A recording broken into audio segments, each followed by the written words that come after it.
કાનના દ્વારા, ભક્તિના માર્ગ દ્વારા, ભક્તિના પથ દ્વારા જેના જીવનમાં એક વખત સુકોમળતા આવી ગઈ અને પછી નિર્મળતા આવી ગઈ અને બધું નિર્મળ વિચારથી આધ્યાત્મિકતાના પથ ઉપર ઊંચાઈ ઉપર જાય, અમલ ચડે, નિર્મળ થઈ જાય, મળ રહિત થઈ જાય, માયા મોહ મમતા આસક્તિથી દૂર થઈ જાય. અથવા તો હાવ દેશી દાખલો દીધો, હાવ દેશી દાખલો દઈ દીધો કે હાથીની અંબાડી હોય એની ઉપર પાછું બેસવાનું સરસ મજાનું હોય આસન, એટલે અંબાડી હોય એની ઉપર બેસાડનાર માણસને ખરલમાં ઘૂંટેલો એ કેફ પાય, મલ અમલ નિર્મળ પાય, અને કેફ પીધા પછી હાથી હલે કે ન હલે એને તો ખાટલા જેવું દેખાય. અલખ કે અમલ પર કોઈ ચડે યોગીઓ અને ત્રિણસમ સંસાર દેખાય. એને હાથીની અંબાડીએ ચડ્યો એને બધું તૃણ દેખાય,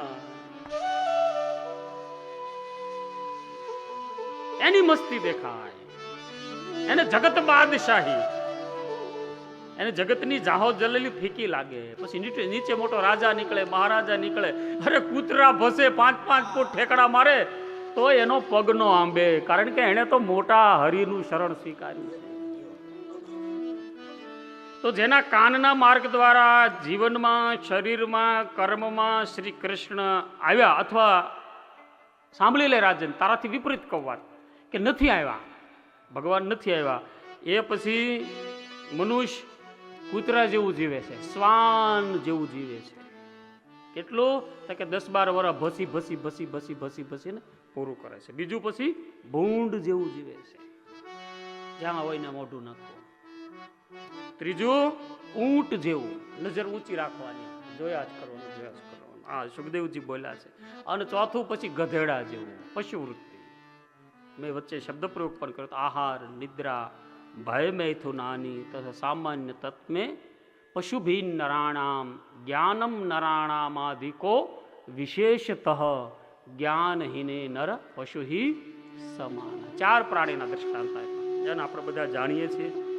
પશુ જ કેવળ જે ભગવાનને મસ્તક નમતું નથી, આ 4 પ્રાણી જેવું જ છે.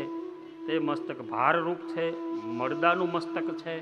बेकार वो मुख है जो रहे व्यर्थ बातों में, हाथ वही है जो भगवान के कीर्तन में ताली लगाया करे, पैर वही है जो कीर्तन किया करे.